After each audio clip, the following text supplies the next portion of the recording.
Hi, everyone. Welcome back to the Tori Nook Talk Show, where we go beyond the title and talk about what's really shifting in real life. The behind the scenes changes, the defining moments, the way intention, synchronicities, faith, and intuition can guide us into more aligned decisions, both personally and professionally. And today I have my friend Joe Killinger on. He's our West Coast broker that I'm friends with out in LA. His offices are based out in Santa Monica.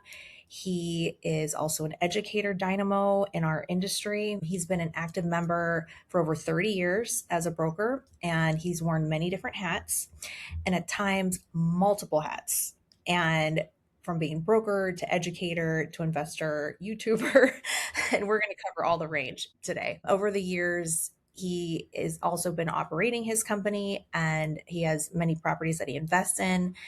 He's been personally responsible for the sale of or indirectly marketed over 6,500 assets, resulting in closed transactions totaling over $950 million throughout the United States.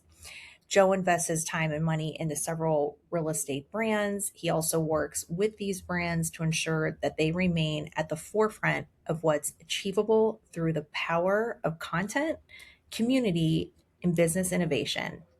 And I'd like to say I met Joe. I'll give Ken Ashley a plug. I met him at the CREI Summit Conference back in September. I sat next to him at the first night's dinner, and I found everything he's doing just fascinating between Commercial Brokers International, his brokerage firm that he has with his partner George Pino, and also all the education he's doing for the up and coming brokers. Welcome, Joe. Tori, thank you for having me on. I've been watching your show since it launched, and Good. you're on a real tear here. You're doing amazing work. Thank you. Yeah, I find it to be so fun. I mean, I never would Yeah, want to be on camera or social media ever, like my whole career. And yeah, I guess there's like that left brain, right brain. Like I'm not just one, and I'm getting my creative side back out and having a yeah. ton of fun and actually learning a lot myself from people. Yes, you Because do. even though you and I talk, we've been talking since September. There's just always things you just don't know, right? Always be learning. That's why in our business, it's just keep talking to people, be open to meeting new people. Yeah, Very that's right. important. That's right. And I think we're like I'm an endless seeker, but you're gonna keep learning until you're not here anymore, right? And you just don't know what you don't know until you talk to people or listen to podcasts You or read books. yeah, you find that most successful people are really good listeners, Yeah, and they never stop learning. that's right. That's right. So I like your story because you grew up in the heart of the Midwest. And so tell me about that and how you wound up in LA. Tell our listeners. I know your story, but Yeah, well, okay. So I grew up in Wolbach, Nebraska, whopping 281 population. Mhm. Dating pool was pretty shallow. So we didn't have. I worked a lot, and growing up on a farm, you really built a good work ethic anyway. Oh yeah. Went to the University of Nebraska for a little bit. We didn't have any money. We Mm, ended up losing the farm while I was in college. Ended up moving to right. California. Ended up getting in. Was an assistant for a residential real estate agent, Okay. That's how I and started. I wasn't. Yeah, I was not very good, and I just knew that residential just wasn't for me. And so, getting my license and moving, I ended up doing some development deals, um, and the economy got terrible. I ended up at a auction company here in Los Angeles, is one of the top auction companies, and I ended up working in the marketing department. My now business partner, George Pino, he's the CEO of Commercial Brokers International, was in the closing department, and we worked there for a few years. And the company did an IPO, and we ended up there was some numbers that were fudged in the IPO. Somebody found out about it, and so they started doing layoffs because they had to repay that money back. The company that and so I got moved in to George's department in the closing department. So I learned how to close deals too, Okay. and but not near as good as George. And George ended up being running the closing department because the two people above him ended up getting laid off. Okay. And so, long story short, George ended up laying me off. Oh, what year So was that's this? What year did this happen? oh god, 90 early 90s. I don't remember the exact date, but And so I went over to another firm, to a firm that was launching an auction firm, and started there. It was strictly commission. I only had a few $1,000s, so I knew I had to make things happen fast. Oh Otherwise, I yeah. was going to be moved back to Nebraska. And which by then my parents were living in a one bedroom with my sister sleeping on the couch. And Oh gosh. yeah, it was So when you something. said But they they lost lost the the farm, farm. Yeah, they lost the that was farm, so now they were living devastating. in a rental. Yeah. Yep. Or actually, they had another little building in St. Paul, Nebraska, and it was about 20 miles away, and that's where they were living. And they launched their auction business then, and real estate business, or had launched it there. And then a couple months, or not even a month later, George got laid off, and he called me and said, "Well, where are you at? What are you doing?" And I told him, and we talked a couple of times. I said, "Listen, if you want to come over here and do everything 50-50, Mhm. we can do that." And so that's what he ended up doing, and that's how we got started. And then within the first 18 months, we were the number 2 auction company in the Western region. And what I'd give to have had CRAI Summit around back then, because there was no internet. There was just nothing. You had to cold call. That's all we could do. We'd start in the morning cold calling. We'd start in New York, work our way to Hawaii, calling banks and financial institutions, and see if they're taking foreclosed properties. We'd call developers. We would drive the area, and it was a lot of work, but Oh yeah. we started making pretty good money within the first. We were rocking and rolling within a year, Was it just and it you two really took off. when Yeah, you yeah, started? just Okay. us two. Yeah, and then we started. The company then had to hire people because we started getting auctions. I can remember the first time we got our first auction property list. It was just 60 some properties Hmm. in the Inland Empire. I mean, you work so hard, then you get this auction, and it's like getting a listing. It's all it was is a listing. There was Right. not money. It was actually work, is what you were getting. And so, but in my mind, it was money. And but it was the first auction went very, very well. And then we became Freddie Mac's pretty much only brokerage firm or auction company that they were using in the Western region. So we were selling 600-700 properties a year, and that went on for like 5 years. And then we could see that the internet had come around, everything was starting to go online, and so our company ended up selling to was the parent company of our company sold to NRT, the Coldwell Banker branch. Okay. We didn't want to be part of that. We ended up going to a company called DBL Realtors and launched their commercial real estate division. Cut to a few years later, they ended up selling to Sotheby's through NRT through the Sotheby's division. So we launched Commercial Brokers International in 2005, and that's the office I'm sitting in right now. We still have it. Hmm. We have about 20 agents. It's going very, very well. We've got a great team. You do. We also have our own commercial real estate mortgage company called Icon Capital Hmm. Advisors.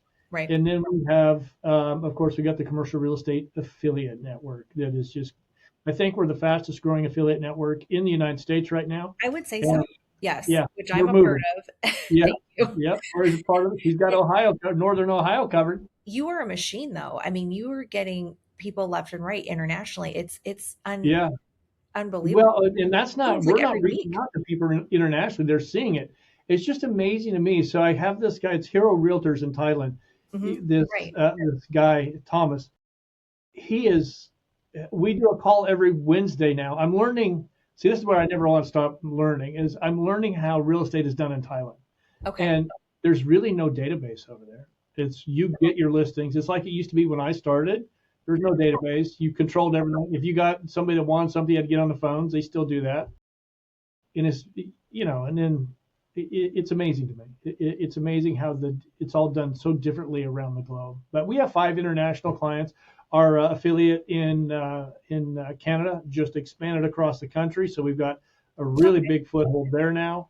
So yeah, we got. I'm talking to people in Montana, Wyoming, North Dakota right today. I'll be talking to them. So Wow. How yeah. are you finding everyone? Is it through social media?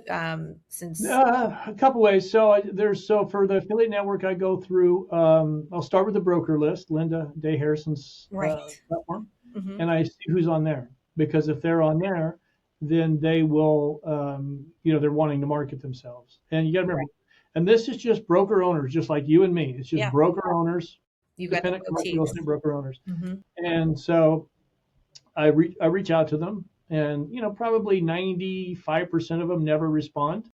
But the ones that do, we just have a conversation, and talk to them about, what we're doing.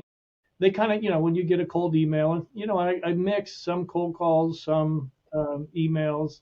I'm having a lot better luck. I'm pivoting on the emails, trying different things to see what works best. And then obviously we get referrals from the other members. They'll say, hey, I ran into a great company owner. You've got to talk to this person. And yeah, I just I'm surprised when we do the Zoom meetings every quarter, the number of transactions that are happening across a platform, and it's hard, as an independent commercial real estate broker owner, as you know, Tori, Oh, yeah. it's hard. It's Very. hard to market yourself, how to take market share. And, we started it completely out of greed because I wanted our agents to have the ability to do deals outside of Los Angeles because we've lost a couple of clients because we couldn't. Mhm. And so that's why I started it. And when I started finding out what other affiliate necks, the competition was doing and they're charging these fees, I'm like, this makes no sense for companies like us, right? It's just, you can't be spending the annual fee, the every time there's a transaction fee. So, I don't actually make money doing it, but where I do make money is our agents are doing deals around the country. And, you know, I don't know if you met Monique when you were here. Does a lot of office deals I here. didn't, no. So I Okay, didn't so go to she's his in office our in office. January. So I met a chunk of people in your social media guru Oh yeah, who yeah. She works doesn't for do a you. lot of social media. She's been Yeah. in business for, I probably can't say her. She'll probably She does a walk great in here. job. Oh, she's doing Amazing. amazing. She um, walked in the other day, and I said, "Here, you've got some mail here." It was 3 checks. She goes, "Oh my God, I forgot about those." Oh my, And they're all deals that she's got out through the affiliate network. wow. So, yeah, yeah, she has an amazing client that's doing shared office. Okay. Uh, Great concept. I wish I remember the name of the company. I'd give them a pitch Interesting. right now, Yeah. but I don't. And so yeah, so she's working with several affiliates, just doing deals. Yeah. That's awesome. Um, so I didn't realize that you have been in your Santa Monica office since 20 years ago, the one that I Yeah, visited. we've been since 2005. Wow. Well, we weren't in this particular office. We were Oh, across the street. We just moved in this office 3 years ago. got it. Okay. But you've always been Yep. in Santa Monica. Yeah. Um, Well, we're actually in Brentwood. We're in Brentwood. okay. I live in Santa Monica, but we were officed in Santa Monica for a while. But if you even Mhm. have to get to Beverly Hills, that's a good 40 minute. It can be a Yeah. 40-minute drive. You You're can right. see it. It's going to take an hour to get there. Right. Welcome to LA. Yeah. Yeah. It's just, Yeah. Exactly. But it's really it's amazing the growth we're having. It's amazing the deal flow that's happening through the system. We're just updating the website right now. yeah. We've got a lot going on with it, but it's just a way to get independent brokers, give them access and can compete against some of these bigger firms. And one thing I didn't realize, I don't know if you've met JP Plunkett in Boston yet. He and I have Red Dome. talked on he was helpful to me actually for a referral I needed for a client. I haven't met him in person yet, but we spoke. Yeah, yeah. So his thing, he goes, God, this is gonna be great for recruiting. Because now when I'm out there, I've got the Right. affiliate network logo up on my website. Right. So when people ask about it, I say, yeah, I can do deals all around the country now. And so he goes, it really helps with recruiting. So I honestly hadn't even thought about that. It, it does help to have Yeah, a network because once you have that built in, I mean, I tried for years to get a network. I mean, it yeah, was crazy hard. like how long it took me. And once you get it, it's definitely a chain reaction of referrals. It's great for principal talk, sharing notes, what's, best Ideas. practices, you Just get exactly yeah, ideas, mastered brokerage work out of it. You might have, you guys do a ton of, I know George does a lot of investment sales. I mean, sometimes you need to team up, co-broke with people in certain markets you can't even be in because of the licensing laws. So it's yeah. nice to have that platform. And it's interesting because you also have an office. We have an affiliate network. You have an affiliate network office in even England, which in a way, like the 6 hour plane ride from New York to London to LA is the same, but at the same time, there are clients that are, hopping over to there. And it's great to have. But yeah, And I don't think there was a guy that I don't think really believed that we had an affiliate over there. And he goes, give me a contact over there. He goes, I'm going to reach out to him when I'm there. I'm like, okay. yeah, And so they connected. He goes, okay, the guy exists. yeah. I mean, Yeah, They're there. And I mean, just the fact that you even have someone in Southeast Asia, because like my big thing Yeah, with the network is always telling my brokers, as well as reminding myself, like as soon as you meet with someone, let people know, let them know, especially tenants, if you're repping, like if you have a need in other states, we can help you. I've got an arm, eyes and ears there. I can still help you negotiate your deals, obviously. It's just nice to that your clients, because a lot of clients like to work, especially with their main lead negotiators, they want to stick with them and they just want one point of contact too a lot of yeah, times. And yeah, you have that leverage once you do it. And what's great about what you're doing, which is different than say other networks, because I'm in just a retail network, Realty Resources as well, which is a fantastic platform. What I like about yours is it's across all boards. You have office brokers, and it's boutique, multi-level service from retail, industrial, office, corporate yeah. services. Yeah, the beauty of it, it's the people that we've brought on. Because when I look, before I reach out to somebody, I go on and I look at their reviews. I go and make sure, I look at their website. Hmm. I look at all that before I even hit send on an email or pick up the phone and call Right. them. And because I really want to make sure, there's some people that had a beautiful website, but then you go look at reviews, and you have to be careful with reviews too, right? You Because do. if they have property management, property anybody with property management always has lower reviews because they've had to do an eviction at some point and somebody's Mhm. mad at them. So Right. you have to be, You have to kind of read them and see, yeah, like you have to it's understand like going to a what they're doing. doctor. Like Yeah, it's you got to always know what. great, and there's like one person that Yeah, but wants if to say you anything. find the right people, and if it's you call us in LA and it's something that we probably couldn't handle, like we'll get a call on a residential deal, like Oh yeah. let me connect you with somebody that can help you. Right. We may, and almost everybody in the affiliate network, they're here to just help get deals done, Right. and I love that. I do And too. so, Everyone's yeah, so helpful, and even like right out the gate has ideas, referrals, or business, which yeah, is they'll call. interesting. One guy called the other day, goes, I'm struggling with recruiting. Do you have anything that's working well for you? Hmm. And I said, well, I wished I had a really solid answer because recruiting, as you know, is very, very hard in this industry. We talked about that. Yeah, and so I just gave him some tips, and he goes, God, I never heard of this, never thought about it. Thank you so much, and I hope it works for him. It just depends on the market, and it's hard, It but is. yeah, that. So those are the three companies we have, and I do have joekillinger.co, like you said, we Yes. do. I wrote the your first 90 days in commercial real estate. It's up under learning on the website. We're also investors. We're just putting together a syndication right now. We're just launching that. We want to start buying some single tenant net lease deals around the country. So yeah, we got a lot. I mean, it sounds like we got a lot going on, but we've got teams in place that are absolutely amazing, or partnerships. Well, sometimes it's partnerships. Well, going back to your personal website, which is behind Joe's head there. Well, I think you did a really great job on it, and it's something that I've told newer people in my own office to check out. Like you're like to me like how Beth Azor is for leasing shopping centers. The guru, and you go to her website and learn. It's pretty much an MBA in leasing, and then for your website, it's really like the MBA for the new brokers. Right. Like I don't really know anyone else who does that really. I mean, I I know. didn't either, and I've been doing it. I didn't realize how long I've been doing it. And this weekend, Tori, I got an email from a guy I spoke to 6 years ago, How long and have you been doing it? Like when did I you have no idea. Oh, Over 6 years, I guess. okay. I have no idea. I just started doing it, right? And this guy reached out to me. He just goes, I'm sure you don't remember me. He goes, but you gave me this advice and I followed it. And he goes, he just really broke it down. And he just wanted to reach out and say thank you. But that really hit me. I'm like, 6 years. Okay. Well, I guess time flies. It does. And then what I like too is like you have a quick little ebook you can download, which is great. Yeah.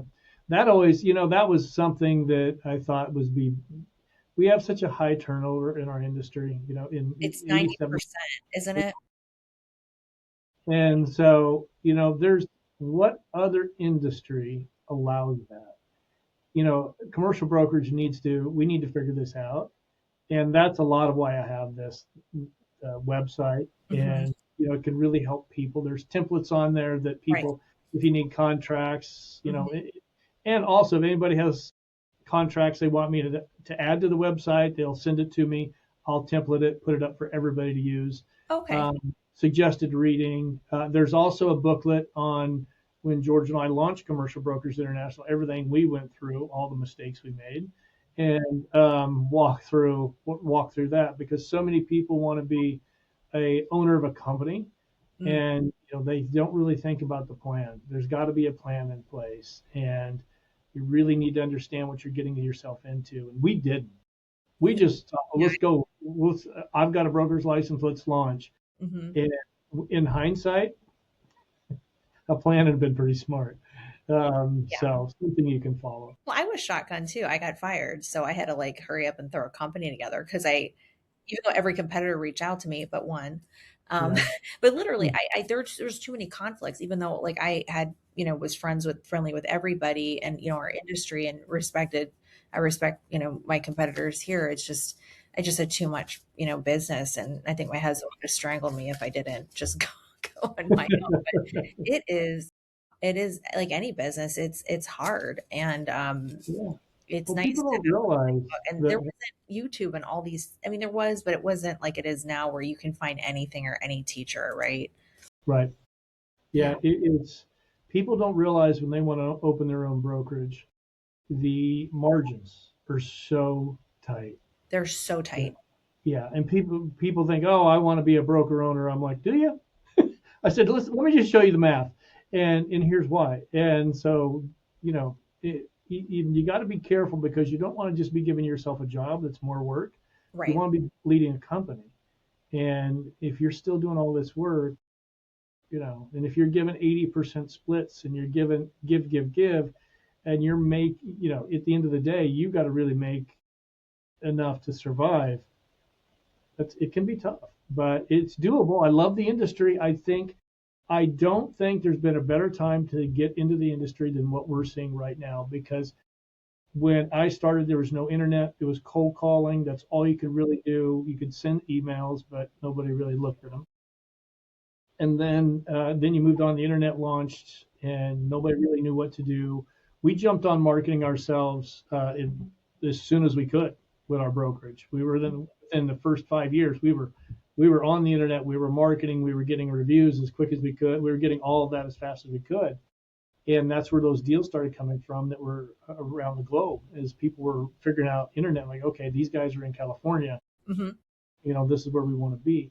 But I think now, if you're getting into the industry, you're thinking about it, there's never been a better time, because you can truly build a business now. Right. You can do the cold calling, you can do the email programs, you can create content to drive business to you. You could write the white papers that are going to live on the internet forever. That when people are searching now, people search you before they call Mhm. you.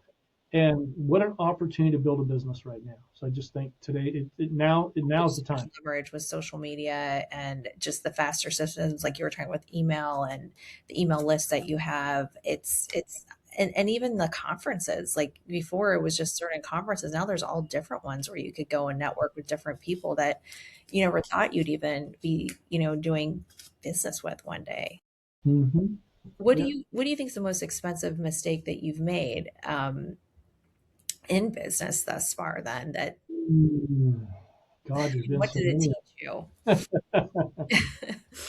Uh, well, it teaches you that you're going to live to the next day. Yeah. But you know, there's been some that we've lost on deals. Make a bad decision. Be sticking.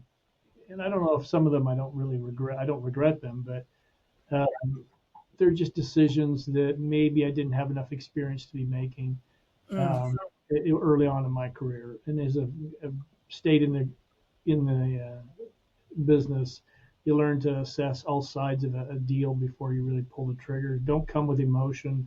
Come with stats. Really know what you're talking about. right. Uh, I think that's when I was young. I made some mistakes that I probably shouldn't have. I wouldn't make them now, but Right. um, I did learn a lot from them, because I saw them go on to work with other people, Okay. and And I'm like, okay, I could have ended up making money on that deal if I'd have thought like, you know, learned how to assess the situation a little bit better. What do you think the difference then from your younger self to now? Like, what's the biggest difference between the version of Joe who chased success to the version of who you are now? Because you've got a pretty in sync aligned company and life now. Right. It's one thing. And my father told me very, very young, he goes, Joe, you've got 2 ears and one mouth. He goes, just shut up and listen. And I'm like, he was so right. It's amazing. The older I get, the smarter he gets. Yeah. But it's listening not just to talk. It's listening and understanding what the other person is saying and then responding. Mhm. When I was younger, I was probably going a little too fast, so I needed to slow down a little bit. Right. Because you kind of like wind up because I was always a fast talker and Me I too. still go a million miles an hour. It's not like I don't, but I definitely calmed down, I think, after having kids. Yeah. It kind of forces you to Yeah, like it does, doesn't it? stuff. Um, Walk away, come back when we're not angry. it's great training for people who Yeah, still are 2-year-olds. I just stay yeah, quiet. I'm like, we'll talk later yeah, yeah, instead of fighting with them. Like that's probably what I would have done before. right. How do you clearly decide like what's even worth your time? Because of the multiple different businesses that you've stemmed off from your original business, like how do you figure out what you want to do and focus on? I put a lot of value in my time. Hmm. If there's not going to be and I tell our agents, listen, if there's a deal that your people are wanting to go out and look, and you haven't seen their financials, or you don't know if they can close the deal, George calls it this: it's damn method. Okay. Desirability means motivation. You really want to weigh that. I stole that one from him now. I like that. And so, yeah, it's just, I really take a look at that. I'm like, if they're not willing to show me any kind of money or any kind of deposit, or they're not willing to show me anything about the ability to do the deal, then until they can, I'm just not going to I'll stay here and make more phone calls Hmm. and find somebody else that's willing to, because I have learned over the years that the people that won't show you that stuff fairly early on, I'm not saying day one, you're going to want to send them some properties, Right. feel the situation out. Yeah. Thanks But for clearing that up. Yeah. You don't yeah, just if they want to all of a sudden start, you've sent them a bunch of properties and yeah, I want to see 20 properties. I'm like, okay, slow your roll. This is what the landlord is going to be requesting. So Hmm. we need to have that, because what if today we find a perfect property for you? Right. And are you going to be able to perform? Well, we have to have that documentation in place Hmm. to make sure that the landlord is going to be willing to. And the ones that are good and ready to go, that is not going to be a problem. They'll usually send it over right away, Right. or they'll connect you with the person that's going to send it to you. Hmm. And now with our investment sales here in California, they have to have an exclusive working agreement. So that's something I was always after with agents in our office. I'm like, if you're not going to get exclusive with somebody, what's going to keep them from going to somebody else? Or here's the kicker that kept on happening over the years was you're sending properties to them. You find the perfect property. You send it to the client, say, listen, this is the one that is going to be perfect for you. And let's get together. Let's talk about writing an offer on this one. You get an email back. Oh, I've already seen this one. They hadn't. It happened twice to where it was an off-market deal. A friend of ours had the listing, Hmm. and we sent it to a client, and they said this wasn't the same property both times; it was different times. But it was they were going to have their friend write it up, and Yeah. they were going to get a kickback from it. But we were out there searching for it, and so we're like, listen, we are the only ones that had access to this property, so we know you haven't seen this property. Right. If Yeah. you want to go further on this property, then it's going to go through us. But now you don't have that problem because you have to have exclusive here in California for investment. Which in a way, it's kind of nice that even Yep. got put in place. Like I know it's like, Yep. oh, more paperwork, but then it really does save the brokers' butts from wasting time. Mhm. Yep. Yeah, it And does. I agree with And you. Honest people have no problem showing what they need to show to get something done. yeah, or they'll put you again in touch with the people that are going to get it, and the ball's rolling. And Yep. then I'm a little more, but if it's 2 weeks out and they still haven't shown me something, I'm like, okay, Right. what's happening here? And so, but you've got to really value your time. If you're an independent contractor, Hmm. you can't get it back No. every day. You know, and just never lose the motivation. I agree. And, with investing in all the brands that, you're investing in, and to help, keep them, at the forefront, through your content, community, the innovation, like what made you realize like this is like the new leverage for you? Like, because how many brokerage deals do you really even do a year now that you have so I many don't. different, I, So I don't do brokerage. I didn't, I that's what I if I thought. have a deal come in, I go, hey George, we got a deal here. Take care Right. of that. Right. Or if it's something that one of our agents is working the area, let's say it's a retail deal in Beverly Hills, I'm just going to Hmm. go say, Ari, here, take care of this. Yeah. And it's I just I don't want to lose what we're building with our companies because I'm invested in these companies financially, Right. emotionally. Um, and I've got good people that we're working with on all of them. So I don't want to lose my focus. And, we all know that doing the deals on a daily basis takes a lot of time. And if I'm not 100% focused, yeah. So When did you realize like I'm not just going to be doing brokerage deals anymore? I'm running these companies. Like how long ago was that decision made? Like a couple years it ago was, or no. So we've had other companies. So we've built other companies up and we either sold them off or, so we had a tenant screening company called the RRD, which was brilliant, by the way. I lived in Dallas for a while. oh, okay. And so I moved to Dallas to run this company. It was a tech company. Okay. And it was actually just a background screening company. But in Texas, I don't know who started this, but they would do $100 moves you into an apartment community. Really? And we owned apartments there. Yeah. I don't know who started that one. So it was mid to lower income communities. So, and we own multifamily properties there. So I went back to run this tech company that we launched, and it was a big problem in mid to lower income communities. Was everybody had to run these $100 moves you in, and so people would move in on those specials, and then they would stay through the next month or two while you were in the process of evicting them. So for $100, they get 3 months rent. So there's no way to track them. So we worked with a judge in Dallas and several attorneys setting a way up to actually track them. And Mm, we built this system. okay. And I had 4 or 5 yellow pages of stuff I wanted to track, and they go, no, you can't do any of that.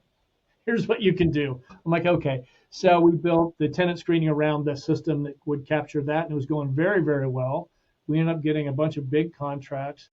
Well, the biggest competitor in Texas didn't like the fact that we were growing so fast. So they went to all of our clients and gave them free tenant screening for X amount of time to break our contract and to go with them. So it Wow. cost them a lot of money, but it did a lot of damage to us. That's when I started running those companies out of state. That's when we were really figured. That's been over 10 years ago. Gotcha. Okay. Yeah. So running those companies, we ended up selling that company off to a private equity firm. We didn't make much money with it, but yeah, it was. But then we had a property management firm that we launched or had for years, Okay. LLC Property Management. But when COVID came along, we didn't know what was going to happen. And we had 25 or 30 properties under management. Wow. And, we were worried about our brokerage and all of our agents, and we didn't know what we were going to do. And we knew we had this guy that wanted to buy the property management firm because he'd been so aggressive with it. So we called him, and he said he'd keep all of our employees too. So we sold him that. And so we could just focus on the brokerage. Got it. And he did. He kept all the employees. Oh, that's awesome. That's Yeah, awesome. yeah, because with COVID, we weren't sure what was going to happen. Right. And honestly, that was a godsend because property management is brutal. It is a brutal world. Yeah. Yeah, brutal. Were you That's managing only commercial or were you doing multifamily too? multifamily as well. Okay. Yeah, That's yeah, yeah. It yeah, was that's a fun real and all the specialty. time. Yeah. Yeah, we had a really good team, but yeah, it's just the accounting systems and the Right. phones. And yeah, it wasn't. But it was great. It was a great combination with the brokerage. For sure. So we went. You get a lot of business off both. Yeah, Yeah. yeah, yeah. They fed each other nicely, but I think with the combination of the companies we have now, we're very happy with it. Like we had our office meeting this morning, and our partner and Icon Capital Advisors came on and talked to our agents about all the options and ways to get more business development. So just all three of these companies really feed each other and really help our agents. Hmm. make more money. And that's why we built it. Yeah, yeah. And then when did you wind up switching gears? When did you wind up getting, because you're very big, obviously, in social media. You've become, a huge presence on YouTube. Like, what made you decide and when to build that audience? I kind of just started doing it, and it started getting good responses, and business started coming in. Um, I've been kind of the YouTube. I did a pivot Hmm. late last year, and I'm trying to figure that out. Actually didn't even put a video out this week, but I really want to. I feel like I can do better with the education aspect of it. I just need a path. Yeah, I Right. need a better path. I don't think I've been giving the right. So I'm working on that, but it's mostly just putting what I think that people need to understand if they really want to get into our industry Hmm. and excel. Right. And so I'm going to lean a little bit more on our companies and how we're growing them and what we're doing to grow them, because I'm getting a good amount of people are reaching out saying, okay, how are you doing this? What steps are you taking? Hmm. So with growing these companies, and because they're all real estate based companies, but they're three different companies in three different directions. Right. And honestly, it's not that hard. It's just it sounds like a lot from the outside, but when you're on the inside doing it, it's not that difficult. Right. Yeah. I mean, you want to build trust. And I think one of the big ways you do it too, with especially with the three companies, is by getting out there and explaining what you do, how you do it. You already have a really reputable team that can carry that, forward too. Yeah, so I would like to grow the affiliate network and bring in like an intern and really help with the growth. Hmm. Because I'd like to, we're at 36 members now. If I could get to 100 and something, we would start doing events across the Yeah, country for sure. and things like that. And that once we can really get that going, then I think I can bring a lot more value. Because also, if I get sponsorships and there's a couple of platforms I've already spoke to, and they're frothing at the mouth to talk to you guys. They go, well, what kind of discount can you give them? Well, the amount of people you have, I can give you this down. I go, well, that's not enough. So I guess it's got to get bigger. The bigger we can get the affiliate network, then the bigger discount I can get everybody that's a member, Yeah. and then everybody wins. Yeah, for sure. It's a What win-win do for you feel everybody. like your consistency formula is? Because obviously, I mean, you're human. I mean, we're busy. You don't feel like doing it, I'm sure sometimes. What do you do to stay aligned um, with consistency? I'm a big. I work out a lot, and it's just for me, I've got to have the workout. Like tonight's my heavy night at the gym.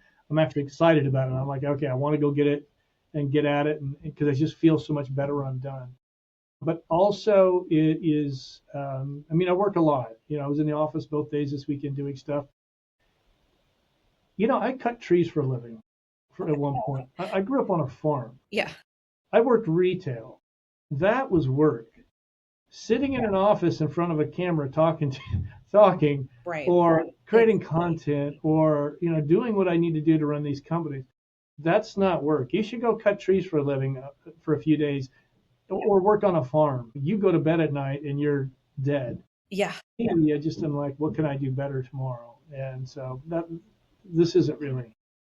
I love that you said that, because I always say that too, like to work in an office. I mean, I know some people do not like it, but I mean, you and I are not always, when you're in business, you're not always in the office. I mean, you've got meetings, you got people you're seeing, you're traveling. It's a mix. And now, sometimes you could work at home too. I mean, you have like a flavor everywhere, but it's like a country club job. Like, it's not hard labor. I mean, obviously this hard labor built you to what you are today, all the things that happened.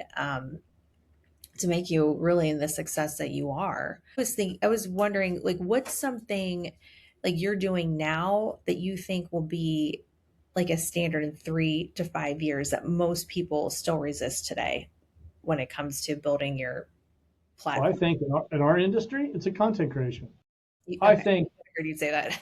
yeah, it's going to be content creation. If you're not what business that you can think of other than Tesla and Rolls Royce that Mhm. don't market themselves?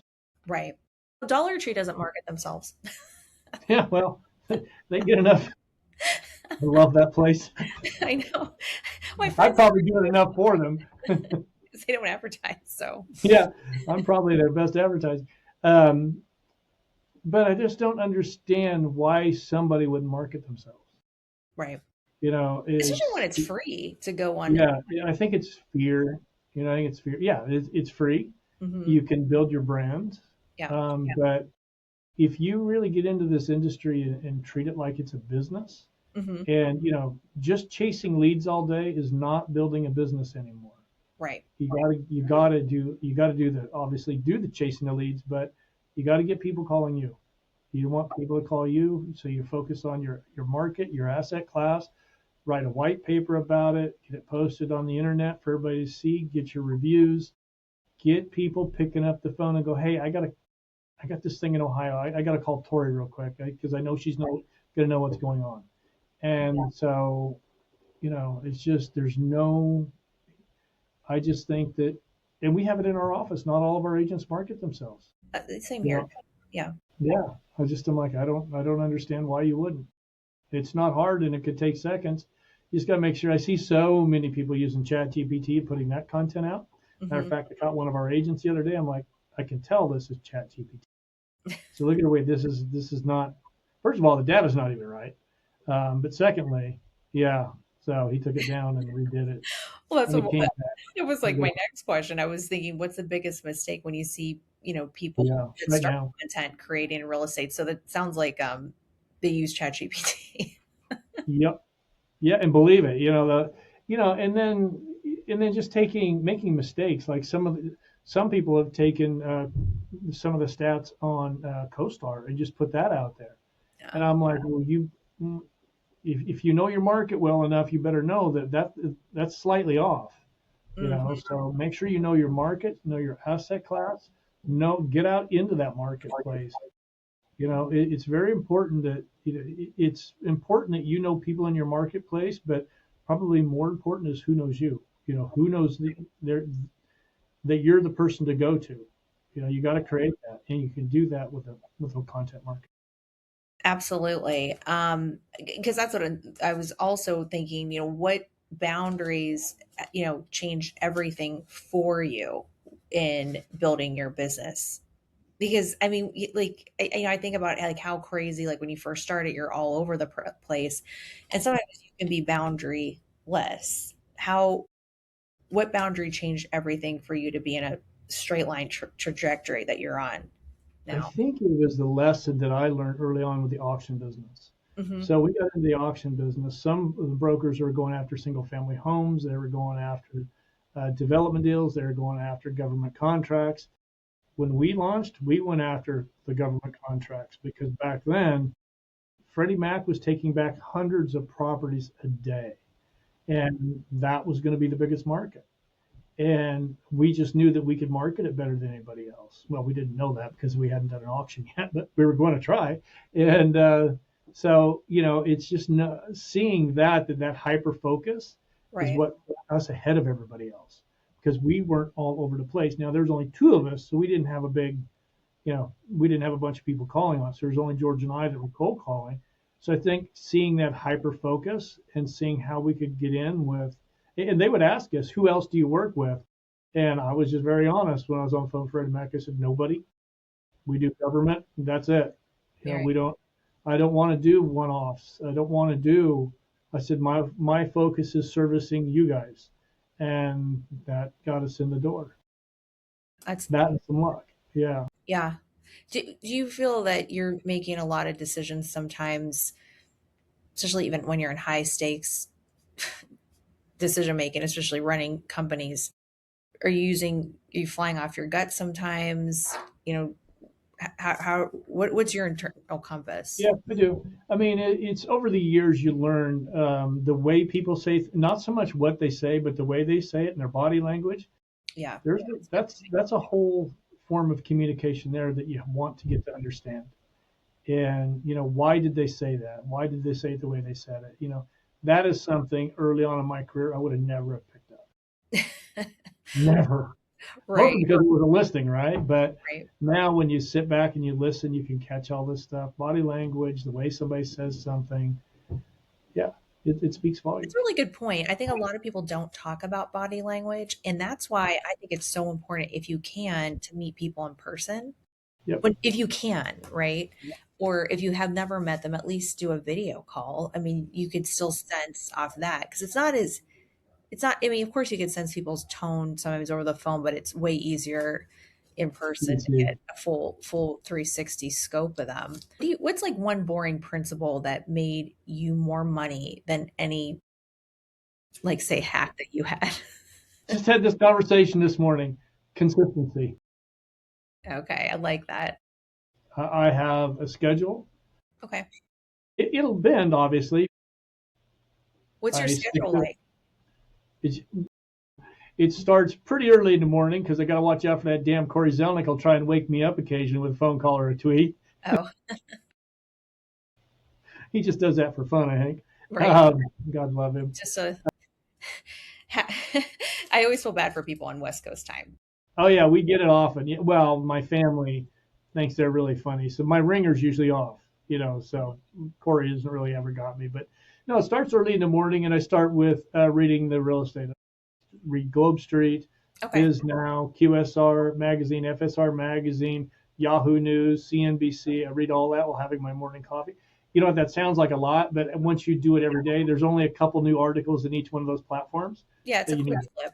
Yeah, Yeah. yeah. Well, CRE Daily changes a lot, but I read that one as well. But then answer emails, because a lot of the affiliates they'll send questions or they need something, and I take care of them. Get to the office about 9 o'clock. Um, Deal with what we've got going on in the office, and typically because there's usually something going on right away. Then I do business development until around 11, depending, again, meetings are sometimes in there as well.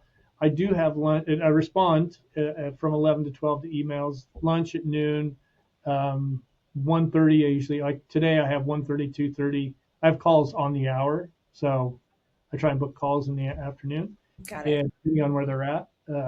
But for the most part, it floats every day, Hmm. but I get the same thing done. It just means if it's emails and I got to do something then it'll either get plugged in earlier or later in the day. Gotcha. But I like how whatever you it is, it'll break get done. out your email control Yeah, morning, I very, afternoon, yeah. And later. this is one thing I've learned to just, it's over here. And when I get time to look at it, I will. And so people will text me, hey, I text you. I'm like, okay, great. But I'm in the office right now. So I'll get back to you because where I'm not dealing with clients, I don't have to, Yeah. Yeah, you know. exactly. Yeah, I think the best thing ever invented was the silence thing. Yes, it is, isn't it? Yeah. Truly. It's just so funny to think like when we started with phones and how in a way like even if you think about like the early 2000s like you we didn't even have I remember when I got my first text message I was like what is this. Yeah. We had so much less distractions but then unfortunately we were using fax machines so and Oh, everything took God. longer Yes. everything took Well, I remember my first phone bill was 700 and some odd dollars. oh I remember that Oh, too. expensive. I had a $900 T-Mobile one. Oh, Yeah, I just was like, holy Christ, I can't do. And I wasn't on it very much. It's just so hilarious. expensive. Yeah, it was that gray little kind of ugly thing that flipped. Hideous looking, but it got the job done, I guess. So, but when we were doing the auctions, George and I had to communicate. So, Yeah, when there was only two of us, and right, when right. if one of us would be out doing something, fun times. I was gonna say, like, what you don't have anybody who's helping you assistant wise, even with emails and things like that, like a virtual assistant. Do you guys implement that? No, I don't. No, I don't. I have in the past, but I've been taking it. So when I get time, I will go through and all junk emails, I just block them. So I stop getting them. Because I used to wake up at 200 emails in the morning. Now I wake up in the morning, there'll be 50-ish or Yeah. so, Mhm. not near as much. And most of them are just pretty, and obviously you'll get some that'll get added, but then I block. I just keep it clean. I keep it clean. I keep it easy. I know exactly what I'm doing as far as my daily structure. So I stick with it. I don't have that many emails coming in. I don't respond to junk emails. I get probably 10 a day of, hey, I'm a content creator. I'd like to do your content for you. Those come in on LinkedIn, Facebook, Instagram, Twitter. They're everywhere. Email, Right. they come in. But I'm also like if I have something that I don't feel is performing well, like the YouTube, I really want to do more with my YouTube channel. I shouldn't say it's not performing well. I just want to do more with it. I think that I can bring a lot more value. So I'm kind of figuring that out. So I'm slowing down with it. I'll get back to it, but I Mhm. just want to make sure I'm bringing the right Because you were value to the doing it people. every week, right? You were dropping I'm videos. putting out one video every Monday, and then shorts are going out most days. Right. So I'll come in on Saturday and Sunday, or maybe I'll shoot from home a quick short. But Right. yeah, it's figuring it out right now. I pivoted away from doing the podcast style, and then I just started doing the education. But when I put a couple videos about growing the companies, and all of a sudden I got a ton of messages going, I want to start my own company. What do I need to do? And I'm like, okay, so now this is kind of speaking to me that I can really help these people that want to start their own company. So I need to figure out the path to doing that. Right. I think that's great because I really don't know anybody in commercial real estate that even talks about how to start their own company. I mean, you've got a million coaches, consultants, right? Oh, Which is great, but it's not just say there's different segments that they do that in, but nobody's just doing it and talking only about how do you start your yeah, own. that's the thing. They don't even know who to talk to. So I got lucky.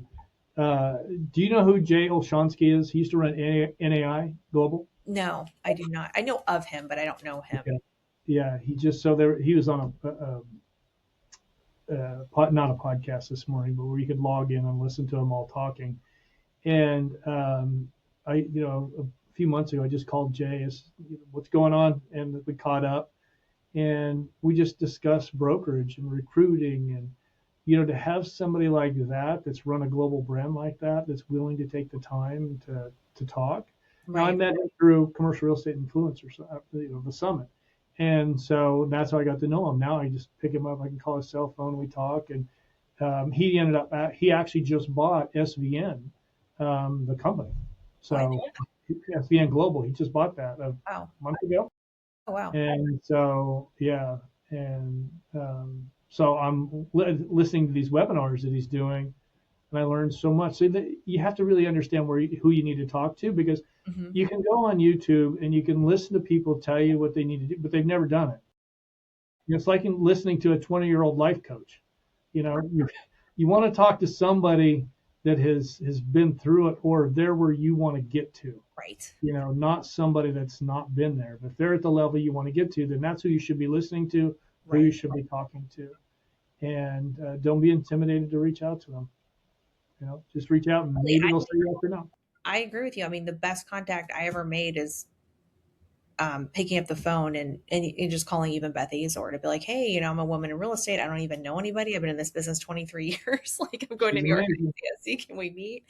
I think people don't, my most value, and I'm sure just to touch on what you said, is calling people I've never met and introducing myself, knowing what they did. I mean, just just like when people are reaching out to you, I know they're DMing you, but sometimes I feel it's better to talk on the phone or even see if you can get a meeting because that conversation can be a total game changer for the rest of your life. What you learn, who they may introduce you to, what advice that they give you or telling you just in 1 hour conversation, like is Yeah. is unbelievable. Well, and you got to think about if you're doing a reach out to ask somebody for something. So I'll get an email and it'll be 2 paragraphs long asking me all these questions.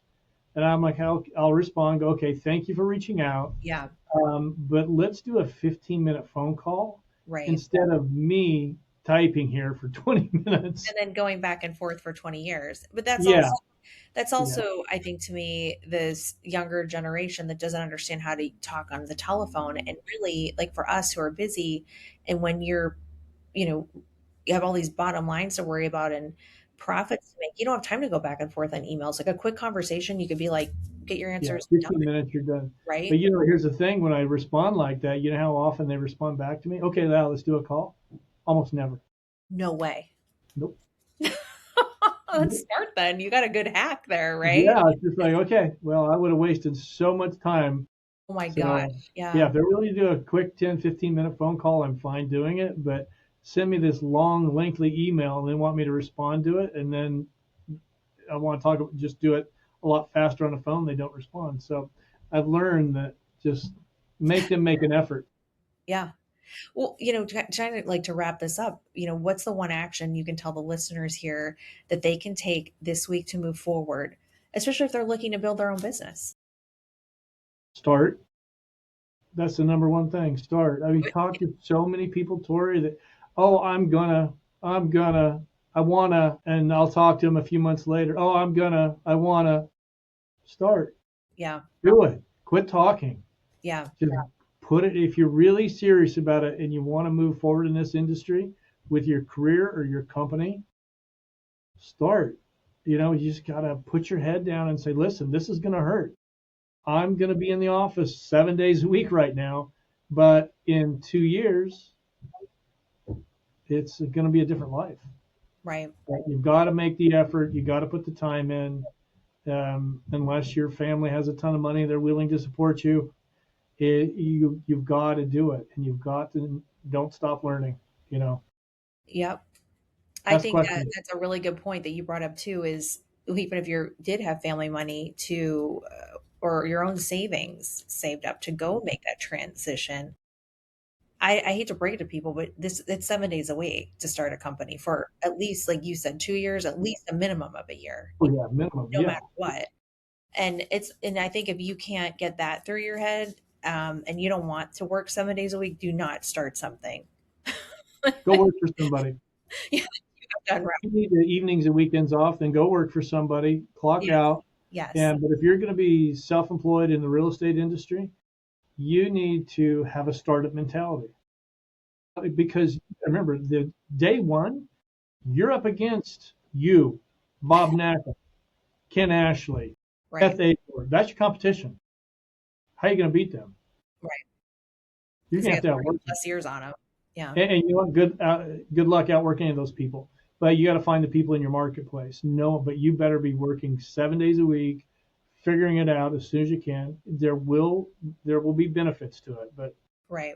when you're going to make mistakes. But when you make a mistake, brush yourself off and move on. But yeah, it's you've got to have a startup mentality when you get started in this industry. The people that start and like, okay, I'm out of here. It's 5 o'clock. See you tomorrow. It doesn't work at the beginning of your career.